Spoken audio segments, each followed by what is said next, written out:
Olá! Há mais coisas entre o céu e a terra do que sonha a nossa vã filosofia? Talvez. Mas entre as não sonhadas, jamais houve uma que não tenha atraído o olhar e o tato de Aristóteles. Primeiro e maior sistematizador da história do pensamento, seu corpus enciclopédico definiu a epistemologia que está na base dos currículos de ensino superior ao redor do mundo. E como se não bastasse a teoria, nos deixou também a chave para a prática do saber. No comando de algumas das cabeças mais competentes da Grécia, formaria em seu liceu o primeiro centro de pesquisa científica aplicada, antecipando o aparato de produção de dados das academias contemporâneas. Curiosamente, dentre suas numerosas obras, poucas, ou talvez nenhuma, teria uma repercussão comparável à de sua pequena apostila de teoria literária. Desafiando o lugar comum de que gosto não se discute, a poética apresenta uma análise criteriosa não só dos elementos que compõem a poesia, mas das qualidades que brilham na boa poesia. Para o historiador da literatura grega Albin Lesky, uma história da poética e dos seus influxos deveria representar uma parte importante da vida cultural do Ocidente e ser, ao mesmo tempo, a história de erros grandiosos.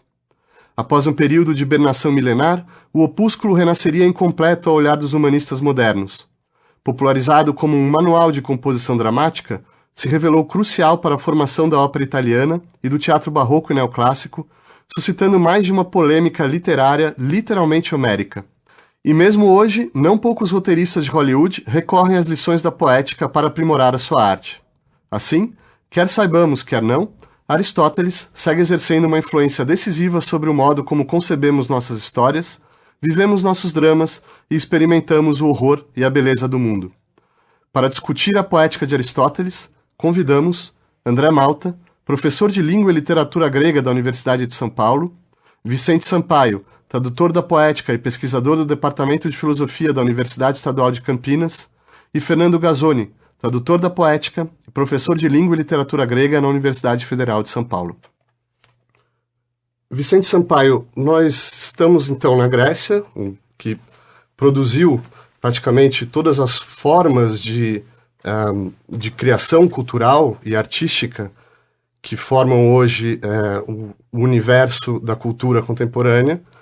E seria bom se a gente começasse apresentando para os nossos ouvintes o contexto histórico e como a cultura grega tem articulado, na época de Aristóteles, as questões de estética e de criação poética e artística. Perfeito. Antes de tudo, é um prazer estar aqui com todos vocês e poder conversar sobre um assunto tão instigante como é esse livro A Poética.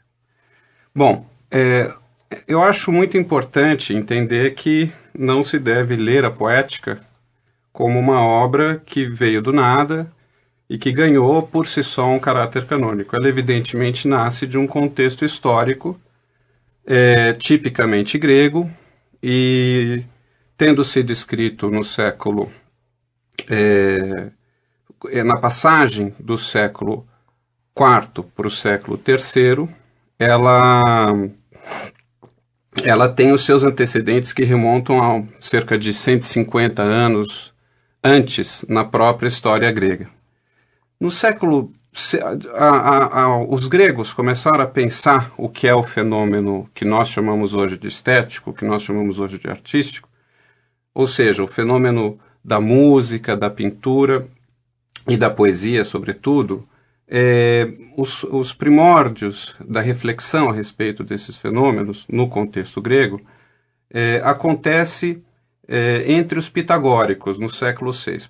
Os pitagóricos tinham uma visão da realidade como tal, muito pautada na matemática. E a beleza, por conseguinte, ela seria a expressão de um bom arranjo matemático, de uma harmonia das proporções. Nesse sentido, eles atribuíam, muito influenciados por ritos religiosos órficos, um caráter muito benéfico da música, que é uma arte, aliás, essencialmente matemática, né? E já então eles pensavam num caráter relativamente purificador da arte, mas ainda em registro religioso. Esse caráter purificador, como acho que a gente vai ver no correr da discussão, vai ser retomado depois por Aristóteles na Poética num registro, digamos, secularizado. Mas já ali nós temos, então, essa ideia de que há um efeito no próprio corpo que a arte promove, né? Lembrando, inclusive, que estética significa, em grego, sensibilidade.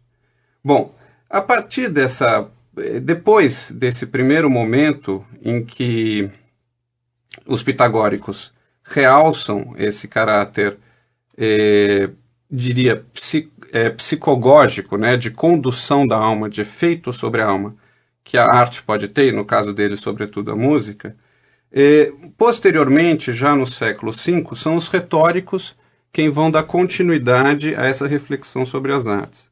E eles o vão fazer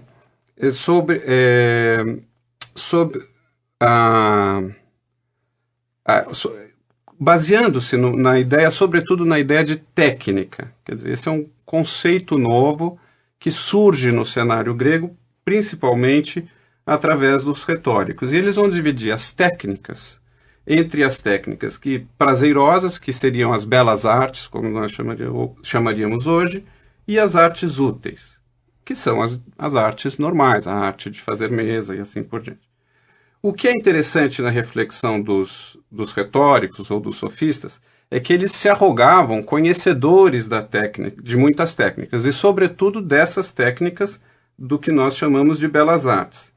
E já então, sobretudo, por exemplo, em Górgias, no discurso de Helena e mesmo em outros fragmentos, realça-se a capacidade ilusória e, por assim dizer, enganadora que essa técnica pode dar, em específico, a arte da palavra, que é a arte mais específica de que trata a poética, e mais especificamente a poética se centra na tragédia. Mas, enfim, diante dessa capacidade de criar ilusão, já apontada pelos sofistas, a gente vai ter, então, um terceiro momento, que é aquele de Sócrates e Platão. Sócrates pensa já as artes a partir do conceito de imitação. Ele não tem uma reflexão muito desenvolvida sobre isso, que nós sabemos é mais dos textos de Platão, mas ele terá, sobretudo, uma visão mais moral e idealizada da arte, que será desenvolvida, sobretudo, em termos próprios, pelo seu aluno Platão, né, que foi discípulo de Sócrates, para quem não sabe. Com Platão é que começa propriamente uma reflexão explícita de caráter mais profundo e filosófico sobre o que seria o fenômeno artístico. E é preciso ressaltar, então, em Platão, duas coisas. Primeiro, ele não considera que a arte seja técnica, ou seja, ele se contrapõe aos retóricos que afirmam que as artes são técnicas. Por quê? Basicamente, por dois motivos. Primeiro, porque ele acredita que uma das fontes do fenômeno artístico é a inspiração. É a inspiração divina. É ela que motiva os artistas e, sobretudo, os poetas a produzirem os seus poemas. E o segundo motivo é um motivo propriamente moral e pedagógico. Quer dizer, a arte ela tem de necessariamente ser ensinável e se pautar em certos princípios racionais, coisa que faltaria à arte na medida em que ela permaneça, em que ela explore a ideia de ilusão. Quer dizer, nessa medida, o Platão vai ter uma visão muito moral da arte, de modo que a arte sempre é pensada como subjugada, por assim dizer, como submetida a certos critérios de um projeto moral e político muito rigoroso. Nesse sentido, ele sugere que se empregue a arte na educação, mas sempre censurando as passagens que são ilusórias, que são absurdamente maravilhosas e que são moralmente condenáveis. E Aristóteles, que foi durante 20 anos aluno de Platão, e que escreveu várias obras sobre o fenômeno poético, que, no entanto, só permaneceu a poética, que é possivelmente, talvez, a mais profunda, inclusive, ele vai redimensionar a discussão platônica. Ele vai tratar, sim, o fenômeno poético como um fenômeno técnico e vai dar, finalmente, um estatuto todo diferente e vai valorizar a poética como tal, sem submetê-la a certos princípios morais e políticos. Ótimo, muito obrigado.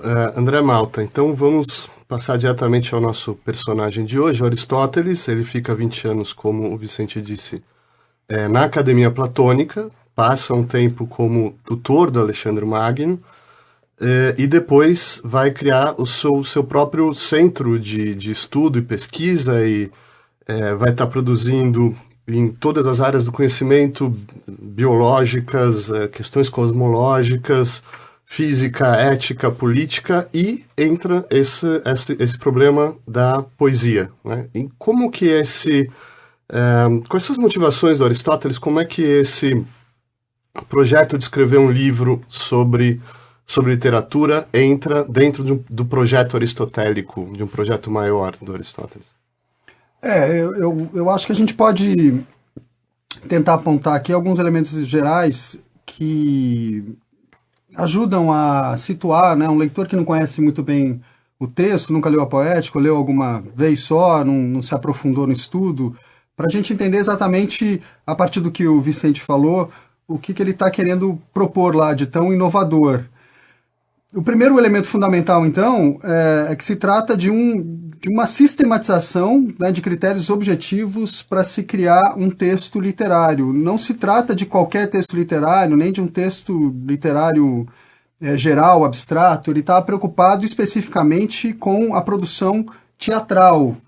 E a gente tem indícios de que se trata, além do mais, de uma obra incompleta. Ele escreveria um livro, que é o que chegou até nós, sobre a tragédia, e um outro sobre a comédia.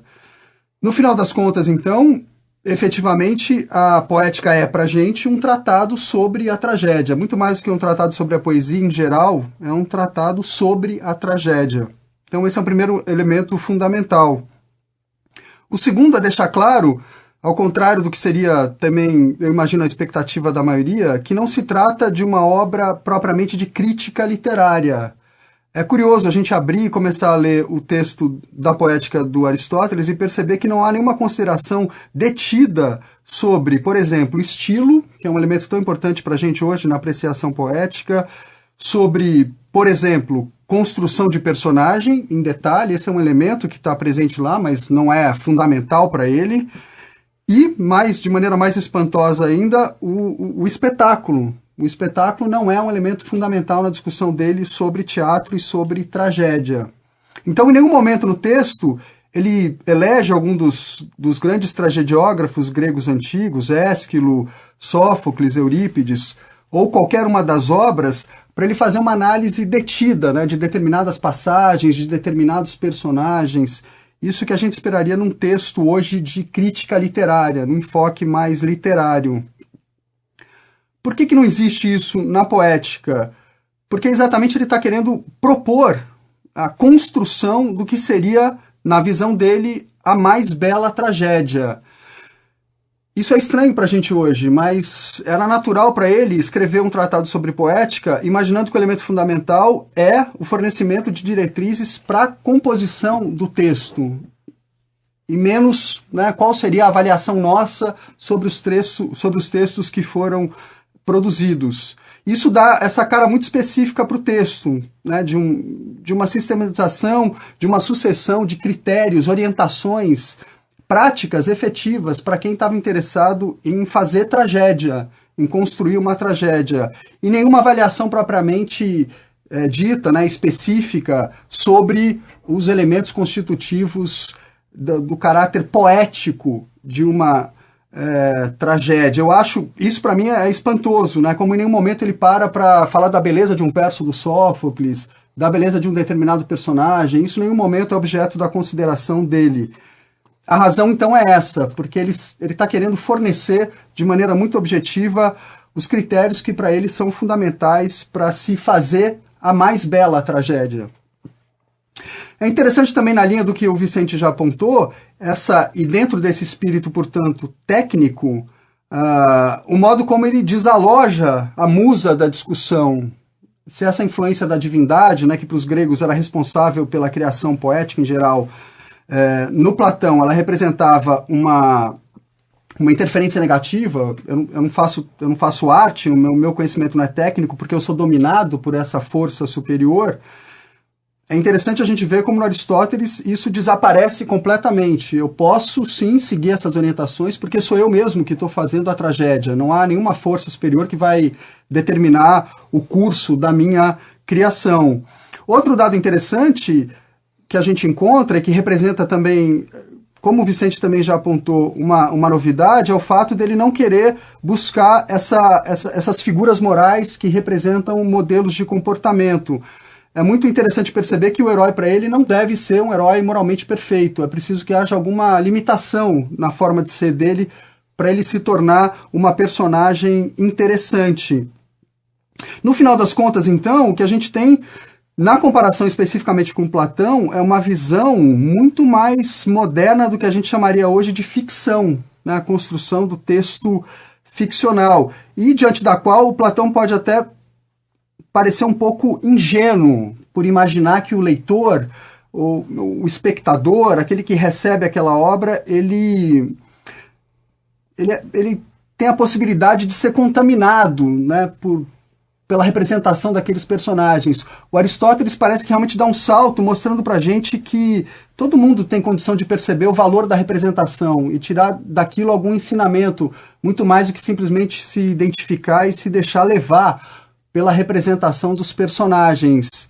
Isso, de fato, constitui uma grande percepção profunda, né, da criação em geral, e eu diria que é uma herança fundamental nossa, dessa percepção profunda do Aristóteles. Ok, vamos voltar ao Platão em breve, mas então estamos falando de um livro basicamente sobre poesia narrativa, especialmente sobre drama, né? Talvez o nome mais preciso fosse a dramática até do que a poética, porque diversos outros gêneros ficam fora, né? Fernando, eu vou começar aqui a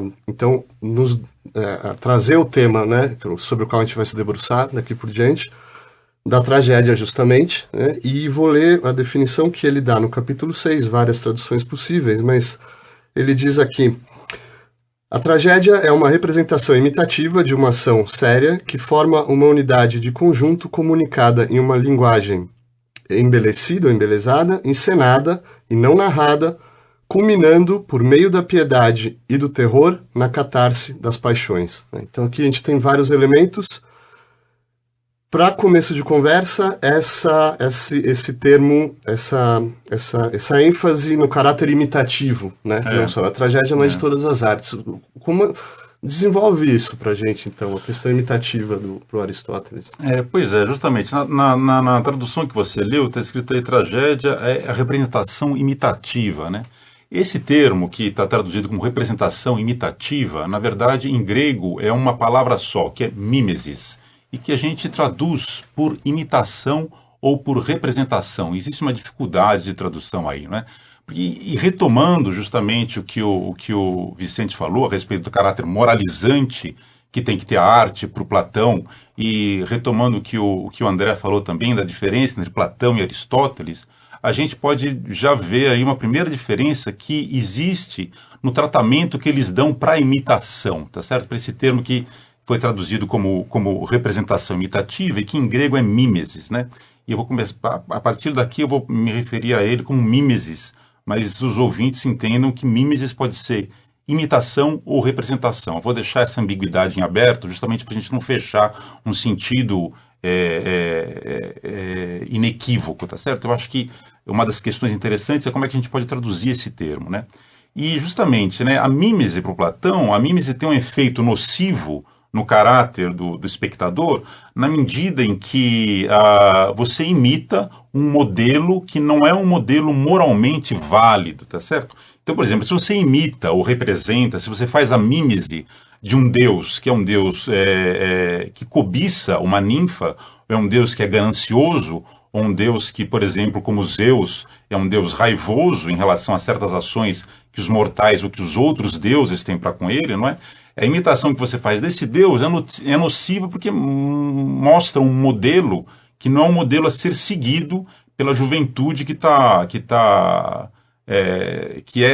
recebendo essa imitação, essa mímese, né? E então existe aí uma questão da mímese para Platão, que é essa questão da mímese a mímese, ela é nociva na medida em que você imita objetos que são moralmente repulsivos, moralmente repreensíveis, que podem ser repreendidos por causa disso, né? E no Aristóteles a mímese ganha uma outra conotação, tá certo? Quer dizer, a mímese já não é mais imitação de um certo modelo, já não é mais a representação de uma certa personagem, mas como você leu na sua tradução aí, a tragédia é a mímese de uma ação, né? E me parece que o grande salto do Aristóteles em relação ao Platão é justamente entender que o objeto da mímese não é exatamente aquele personagem que está sendo imitado, não é exatamente aquele modelo que pode ser bom ou ruim, mas é justamente você imita uma ação. E quando você imita uma ação, quando você apresenta, representa, imita essa ação para o público, né, você faz o público se engajar naquela história e se identificar emocionalmente com o destino do personagem, não é? E parece que, então, assim, uma primeira diferença importante entre Platão e Aristóteles é essa, né? Que o Aristóteles consegue discernir com precisão ali qual que é o objeto da mímese e como é que funciona a representação dramática na alma do espectador. O Vicente falou que a arte é psicogógica, tá certo? Que ela mexe a alma do espectador, né? E o Aristóteles contempla isso de maneira positiva na tragédia, né? Se para o Platão a mímese de maus objetos é nociva, né? Ele tem uma concepção moralizante da arte. Para Aristóteles, não. Você pode imitar objetos que, inclusive, não são bons objetos de imitação, que são moralmente repreensíveis, mas se você se engaja naquela representação, se você age com simpatia em relação àquele personagem, simpatia no sentido de que você tem o mesmo patos que aquele personagem, né? Não é que você gosta dele, mas se você tem a mesma paixão que move aquele personagem, se você entende a paixão, aquilo lá é como se você estivesse vivendo aquilo também, tá certo? E isso tem um efeito catártico, purificador, na medida em que você sofre por aquele personagem e depois você vê e se regozija ou padece com o destino final daquele personagem, né? Por exemplo, você tem lá o Édipo Rei, que era considerada a grande tragédia para Aristóteles, né? Era o modelo de tragédia para ele, né? O Édipo Rei do Sófocles. Você tem lá o Édipo Rei que está procurando livrar Atenas da peste. Ele é o rei de Atenas, né? E vê o povo sofrer e quer livrar a sua cidade da peste, tá certo? E você embarca nessa história, você se compadece, você simpatiza com essa atitude do Édipo e vai vivendo aquelas emoções que ele vai vivendo ali também, e depois você também sente a piedade e o temor, né, pelo destino do Édipo, né? E para o Aristóteles, a piedade e o temor são as duas emoções básicas da tragédia, né? Que é o medo que você sente pelo destino do personagem, né? A expectativa que você sente pelo destino do personagem, e depois, quando o personagem não consegue encontrar não consegue alcançar o seu objetivo, né? Você sente piedade pelo fato de que ele não alcançou aquele objetivo, né? A gente tem que perceber também que, diferentemente das nossas ficções, que hoje em dia sempre acabam bem, não é isso? Para Aristóteles, a boa tragédia sempre acaba mal, não é? Então me parece que existe essa primeira diferença, assim, essa sintonia fina do Aristóteles em relação ao objeto de imitação, né? Eu acho que isso daí é bastante peculiar, típico, importante como herança aristotélica do tratamento da tragédia. André?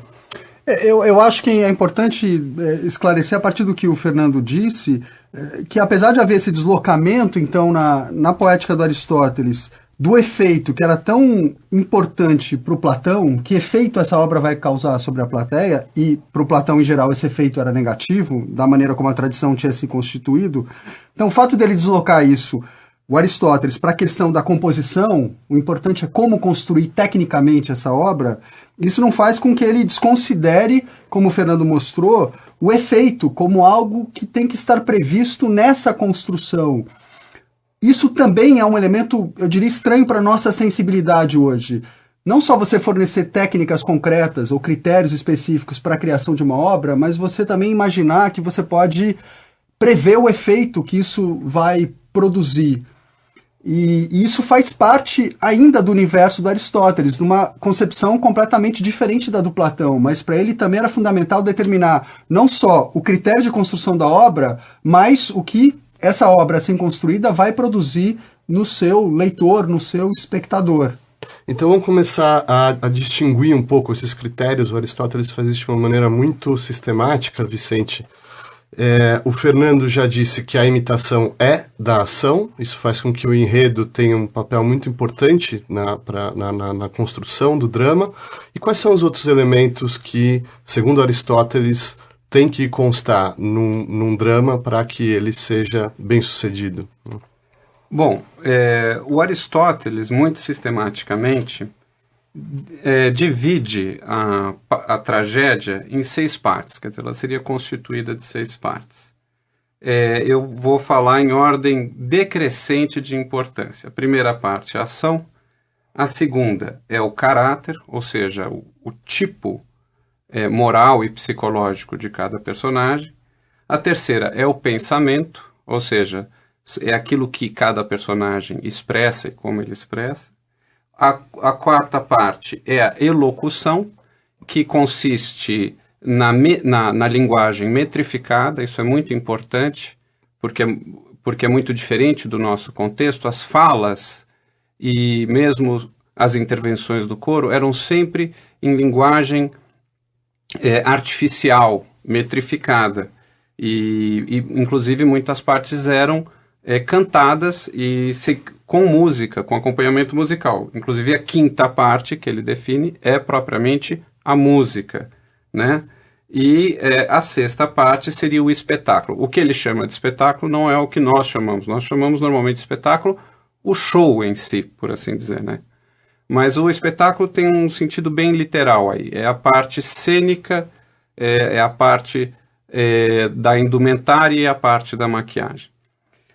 Essas são as 6 partes, né? Ação, caráter, pensamento, elocução, música e espetáculo. Mas ele insiste muito na prevalência da ação. Ela é que é essencial a uma tragédia, né? Você pode ter tragédias que careçam dos outros elementos, mas jamais uma tragédia que careça de ação. Isso careçam, ao menos em certa medida. Ele até fala que é possível ter tragédia com personagens aos quais falta uma certa definição do caráter, mas não em que falte ação. Portanto, a ação é o que dá a unidade da tragédia. Como elemento essencial, ela é que dá a unidade. E a velha lição que nós aprendemos de uma maneira um tanto banal na escola, segundo a qual toda narrativa deve ter começo, meio e fim, ela é classicamente colocada por Aristóteles na poética. No entanto, não de uma maneira banal.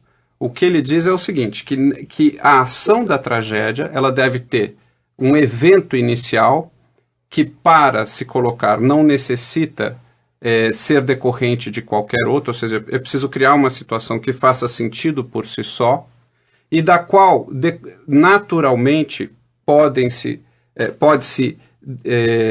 narrar outros fatos que decorrem dessa situação inicial de modo, por assim dizer, natural. Ele fala que toda ação na tragédia ela tem que estar encadeada por 2 princípios. O princípio da verossimilhança e o princípio da necessidade, de um dos dois. É isso que torna orgânica a passagem de uma ação para outra e que dá coesão à tragédia. E, finalmente, então você teria um começo, um meio, mas tudo tendo que ser, os fatos do começo e do meio da narrativa tendo que ser encadeados por necessidade ou verossimilhança, e, finalmente, uma conclusão que retoma o drama, né, o dilema colocado já na situação inicial, no início. Então, existe uma solução no final. Certo. E, André, nós estamos falando aqui de aspectos formais, e essa ação que vai estar sendo representada tem que gerar piedade e terror. E não pode nem ser só piedade e nem ser só terror, tem que ser efetivamente as duas, né?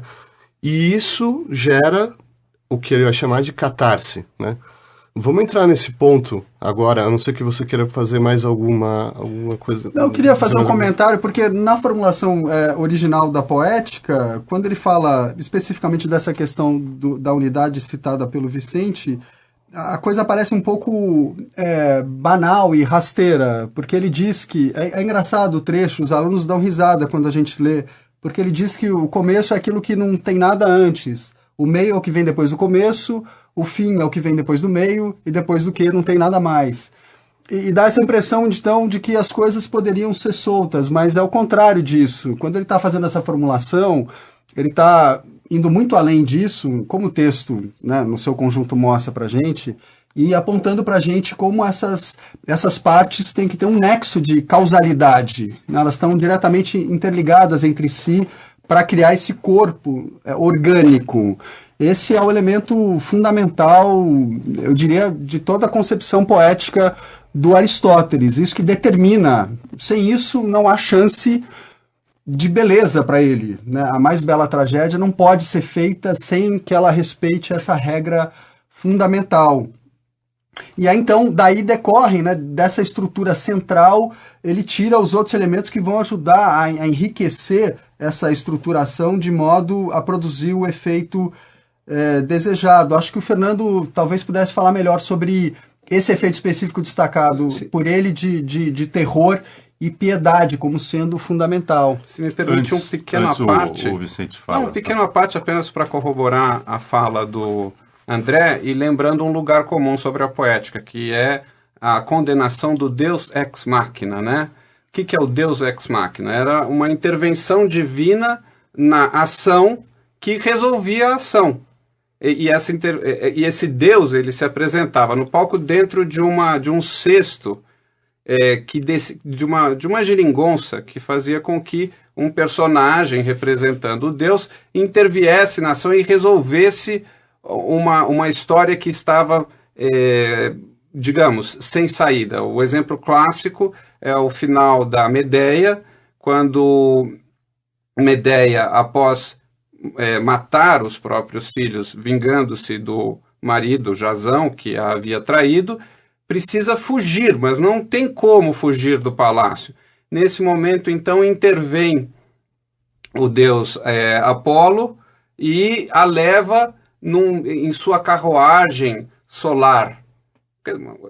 É uma intervenção absolutamente abrupta, inesperada, que não veio, que não foi que não se espera e que não é verossímil e que não é necessária a partir do que aconteceu antes. Então ele critica muito essa intervenção do Deus ex machina. Vejam, como disse o André, não é tola a passagem, a doutrina do começo, do meio e do fim. Só isso. A gente tem que... É interessante você estar falando que os alunos riem dessa passagem daí, porque quando eu li essa passagem eu falei assim, bom, esse cara ou é um gênio ou é um idiota, tá certo? O Aristóteles, né? Ou ele é um gênio idiota, sou eu que não estou entendendo, ou ele é idiota e o gênio sou eu que estou recriminando ele. Mas na verdade ele é o gênio, eu espero não ser tão idiota assim. Exatamente, né? Mas em relação... Veja, porque é interessante, porque o Aristóteles, ele é um terreno árido, tá certo? Mas se você cava um pouco, ele se mostra muito fértil, né? E você tem que conseguir entender ele, né? Veja, como a coisa é amarrada, porque ele fala assim, do temor e da piedade, né? Do medo e da piedade, e essas são as duas emoções que estão ali colocadas na tragédia, né? E assim como ele tem uma definição de tragédia, ele também tem uma definição de medo e tem uma definição de piedade, tá certo? Para ele, o medo é a expectativa de um mal futuro. E quanto maior for o mal e mais próximo você estiver do mal, maior é seu medo. E a piedade é o sentimento de compaixão pelo destino de alguém que merece, que recebe o mal imerecido, tá certo? Ele tem uma definição muito precisa de medo e piedade, tá, né? Então, veja, e aí a coisa se encaixa de uma maneira talvez um pouco sistemática, mas que eu acho muito elucidativa, quer dizer, porque se você tem que provocar a expectativa de um mal futuro no espectador, tá certo? As ações, elas têm que apontar para esse mal futuro, não é? Você tem que ver lá na frente, você tem que prever que lá na frente o Édipo vai descobrir que o assassino que ele está procurando é ele próprio, tá certo? E quanto mais perto você chega desse ponto, maior a expectativa, maior o medo que você sente pelo destino do Édipo. E quando o Édipo reconhece que ele é o assassino que ele está procurando, você tem uma piedade. A piedade emerge, porque você se compadece do mal imerecido que o Édipo, do qual o Édipo foi vítima, né? Ele é um joguete ali nas mãos dos deuses, tá certo? André? É até engraçado, porque parece que o Sófocles leu Aristóteles, né, para compor o Édipo Rei. O Sófocles viveu no século anterior, claro, não podia conhecer as regras determinadas pelo Aristóteles, mas a sensação que a gente tem, lendo, né, e qualquer um pode ler numa tradução, numa boa tradução, o Édipo Rei do Sófocles, é exatamente essa, né, de como a ação progride com rapidez. Cada uma das partes da peça leva necessariamente e verossimilmente, né, seguindo as regras da verossimilhança, à parte seguinte. Lendo a peça, portanto, a gente a gente percebe de maneira muito clara esse efeito de uma boa construção, em que nada está faltando. Você não pode, o Aristóteles chama a atenção para isso também, você não pode suprimir nenhuma parte da peça, porque a peça desmonta, a peça bem feita, estruturada de maneira unitária, ela desmonta se você tira qualquer uma das partes dela. E é exatamente isso que a gente percebe no Édipo Rei. A peça foi tão bem montada, né, que tudo ali é absolutamente indispensável. E ela alcança exatamente esse efeito do qual o Fernando estava falando. Ela produz esse pavor, ela produz esse compadecimento, tudo isso em relação, claro, à figura principal, que é o Édipo. E mais importante ainda é a gente destacar que esses personagens tradicionais da tragédia são personagens nobres. O Aristóteles percebia que a identificação podia se dar não exatamente por você ter aquela mesma condição, ser nobre como Édipo, ser uma figura real, é pela identificação, né, como condição humana. Todos os homens não estão sujeitos necessariamente àqueles eventos pelos quais o Édipo passa, mas ele sente, né, que o infortúnio, o mal que pode acometê-lo subitamente, o sofrimento, isso tudo faz parte da nossa existência. Mas o que significa, Vicente, dizer que essa visão do infortúnio do personagem purifica o espectador? Ele sai... Como que o espectador entra no teatro e sai? O que acontece ali? Bom, é interessante que essa pergunta venha no final, porque essa questão certamente mais fértil de toda a história de recepção da poética. Essa é uma questão em aberto, que é a questão a respeito do que significa catarse e o que é essa catarse. Eu vou apresentar aqui uma leitura. Antes, só remontando ao que o André e o Fernando acabaram de dizer, a respeito da identificação entre o público e o personagem, de uma identificação que causa, perante o desfecho trágico, piedade e temor, lembrar algo que o André já mencionou rapidamente, que é o seguinte: o Aristóteles insiste que o personagem deve ser uma pessoa de caráter mediano, nem excessivamente virtuosa, nem excessivamente cheia de vícios.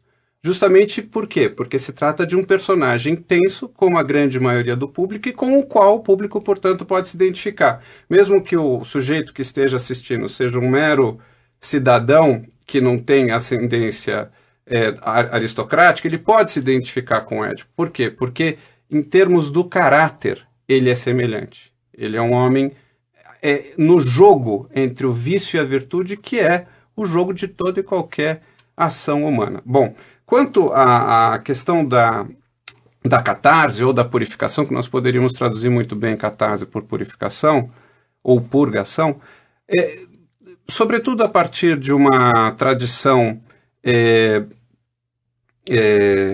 que vem, por exemplo, dos românticos alemães do século XIX, sempre tendeu-se a ler essa ideia, esse conceito aristotélico, de um ponto de vista moral. Ou seja, observando no personagem